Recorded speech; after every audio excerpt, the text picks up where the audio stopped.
If you want your photography business to stand out, you could do this. Hire me, I take great photos.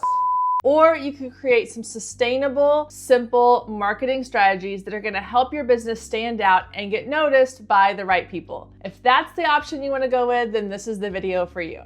Hey there, I'm Kendra Swalls, a former teacher turned full-time photographer and marketing coach. And today in this video, I'm gonna show you 4 easy ways that you can help your photography business stand out among the masses. Because if there's one thing I know photographers feel strongly about, it's how competitive the market is. No matter where you are in the world, there's probably another photographer within a stone's throw from where you are right now. In fact, I live in the Dallas-Fort Worth area and there are hundreds, thousands of other photographers doing basically the same thing I do. And while I used to worry about competition and am I gonna be good enough? Am I gonna get that client versus them? I now know that I can focus on simple strategies that are gonna help my business get noticed by the right people, by my ideal clients. So what I wanna walk you through today are 4 simple strategies that you can put into place that's gonna help give your business that wow factor, that thing that's gonna help you stand out without having to shout at your audience. And I've put them in order of what you can do before, during, and after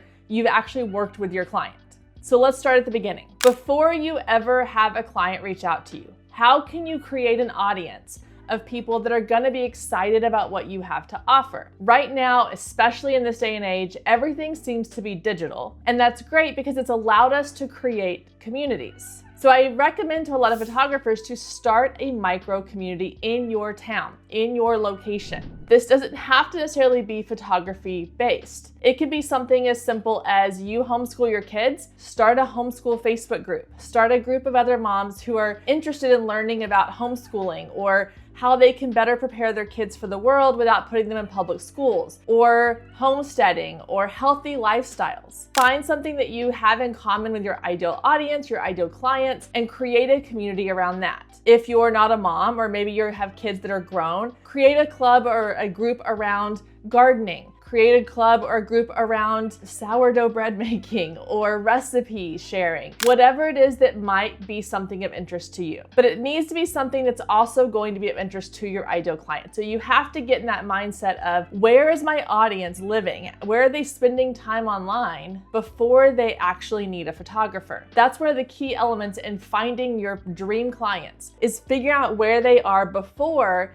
they actually want to book with you. If you can get in front of them, if you can build connections and relationships with them ahead of time while letting them know this is what you do, this is what you offer along the way, you're more likely to build a solid foundation of clients that will come back to you time and time again, but also will share your information with all of their family and friends. And we all know that client referral is like gold in the photography business. So the best way to do that and to create that connection that then they want to pass on to someone else is to build strong relationships, and building a community base in your local area is a wonderful way to do that without feeling like you have to go out and plaster your business name all over town. Number 2 is what to do after a client reaches out to you and inquires about your services. How can you create a lasting impression? This is how most interactions go.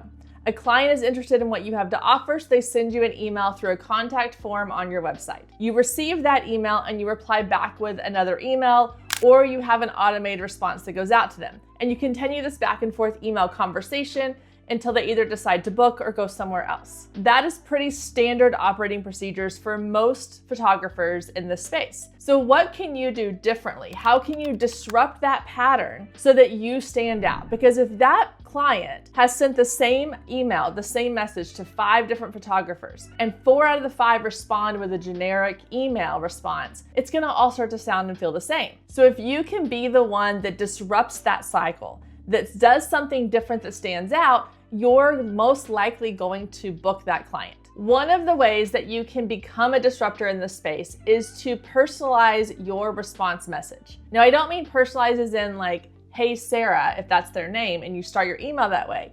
I'm saying make a personal attempt to reach out to them. This was really popular with a lot of photographers when it came to getting clients onto phone calls.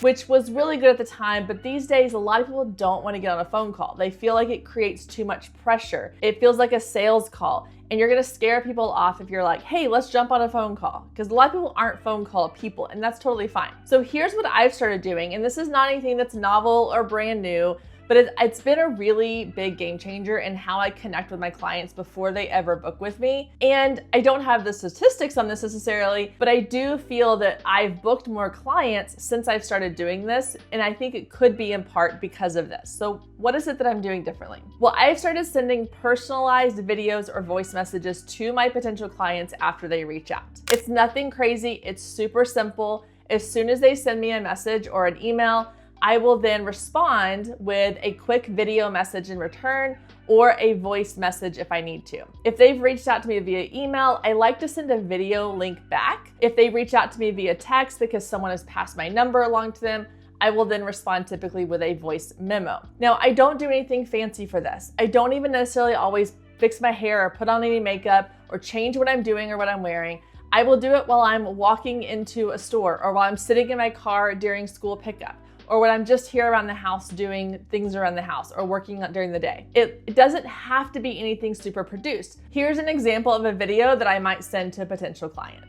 Hi, Amy. It's Kendra with Paisley Lane Photography. I got your message, and I would absolutely love to schedule a time for us to talk about Emma's senior photos. I know you mentioned that you were a little worried that you were behind schedule. Trust me, you are not. It is very common for seniors to want to wait until spring when it's pretty outside and green again, and we have plenty of time to get them done. So don't worry about that. Don't stress. I'm excited to meet you. I'm excited to meet Emma and hear more about her ideas and visions for her photo shoot. So feel free to reach out and we can schedule a time for us to chat, but I'm really looking forward to working with you, and I hope you'll have a great day. Notice how that video was nothing super special. It was just filmed right here in my house. I had on my sweatshirt, my hair was up.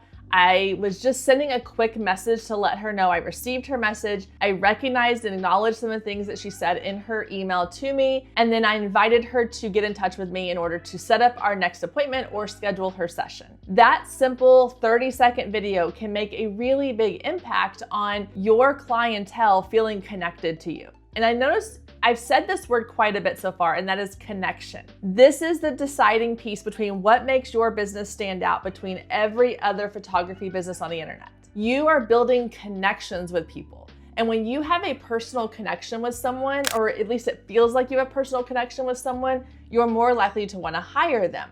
And video and voice go a long way in building that connection, because you can't really get a feel for who someone is through an email or a text message. But here on this video, or listening to a podcast, or on a video quick message like I just showed you, that can make a big impact on how someone feels connected to you. You're making eye contact, you're hearing their voice, you're getting a sense of their personality, their inflections, their accent, their sense of humor. All of those things can happen in a voice note or a video. They don't happen through email. If you're not quite ready to go all the way in on creating voice or video messages for your clients, start by adding some of these elements into your website. Having a quick welcome video on your website where you're talking to the camera or sharing behind the scenes moments of you in a session can go a long way. Even if you invite someone to come on to one quick session and have them take some behind the scenes video that you can then put voiceover to later on, put that on your website, that's gonna have a huge impact. Anything you can do that takes it a step above just the written word in an email, on a website, or in a text is gonna help you stand out and help you get hired more often. Number 3 is to create memorable moments. This typically happens from the time your clients book with you until the time that they have completed their session with you. That is the time frame that you have to create a memorable moment for your clients. I want you to think back to a time when you had a memorable moment with a business or a company of some kind. It could be something as simple as they sent you a thank you gift, or they made you feel special. There was a salon I used to go to, and every time I came in, they would greet you with a little mini charcuterie board and a glass of water or a drink of your choice. And after you've been there for a while, they learned your preferences and they would give you the items on your board and the drink that you typically liked ready to go. That's a memorable moment. It's something small that helps set you up for success, that sets you apart from what everybody else is doing. The typical process when someone books with a photographer is they book the session, they pay their deposit, They get a couple reminder emails, maybe a couple of like, here's how to prepare for your session emails. They show up, they do the session, they go home. That's not memorable. That's just another day, another thing that they're doing. They feel like they're just another checkbox on your to-do list. If you can create a memorable moment in that process, it's going to make them feel like they've made the right choice, and it's going to give them something to talk about when they're sharing about your business with family and friends. So when I say a memorable moment, what do I mean by that? A lot of times we think it means a grand gesture. It does not have to be a grand gesture. It doesn't have to be anything that takes a lot of time, effort, or money. It's just something little that's gonna help you stand out. An example of this might be when someone books with you, you send them a handwritten thank you note or a handwritten message in the mail with a little welcome packet of some kind. If you're a wedding photographer and you want to send your bride and groom a little message and a gift card for a date night, or if you're a maternity photographer and you want to send your clients a little baby shower gift in the mail, that's an amazing way to create a memorable moment. You can also do this at your session. I've seen photographers that show up to family sessions with little goodie bags for the kids, and it will include things like healthy snacks, a little thing of bubbles, maybe a small toy for them to play with. It can be used as a thank you gift at the end of the session, or it can be used to help incorporate into the photos during the session to keep the kids engaged. I've done this with my senior clients. I have brought little gift bags for them that includes a small gift card somewhere, and then a lip gloss or a mini compact mirror with my logo on it that they can keep after the session. It's little things like that that are gonna help set you apart. I experienced this for myself recently as a client, as a photography client, put myself in those shoes. Every summer, my family and I travel somewhere different for our family vacation. And I've now created this tradition where we do our family photos while we're traveling. So last summer we went to Seattle and we did our family photos while we were in Seattle. And while we were taking our photos, I noticed our photographer would randomly pull her phone out and take a couple photos or video. I just assumed it was for her social media, her marketing purposes. But then at the end of our session, she pulled out a mini Polaroid printer that connected to her phone by Bluetooth. And she was able to print some of those photos that she took, the behind the scenes moments that I wasn't even paying attention to. And we got those in Polaroid form to take with us at the end of the night. And she sent me a couple of videos via text too of things like my daughter and I walking hand in hand down the road, or some fun moments where we were like doing something silly to get a fun photo. Those are the little things that did not take a lot of time, effort, or energy from her, but it made a huge impact to us. It's something we have they're sitting on our fridge right now and I see them as we pass by. It makes that moment stand out. And I go back and I think about that session more than I probably would if we had just done a typical session and walked away saying thank you and got pretty pictures at the end. Those are the memorable moments that are gonna help you stand out. Number 4 is to remember key moments. This is something you can do well beyond the session that's gonna help you stay top of mind to your clients. And it's gonna help you stand out as someone who is not just in this for the beginning, middle, and end. Your lifespan with this client is going to extend beyond that, and this lets them know that. I see a lot of realtors are really good at this. They know that their clients can become repeat clients, can become referrals for other clients. And so they continue to nurture that relationship well beyond the closing of their sale. I've been invited to baseball games. I've had my realtor every year sends us a Thanksgiving pie to come and pick up from her office every year. Little things like that builds that relationship with your client that extends well beyond just the actual photo shoot. Again, it doesn't have to be anything super crazy. You don't have to buy all your clients a Thanksgiving pie, but you can do things like remember anniversaries and birthdays and send out little emails that say happy anniversary or send them something in the mail. This is great if you're a wedding photographer. As a wedding photographer, this should be really easy because you already know their wedding date, so you know their anniversary date because you were there for the wedding.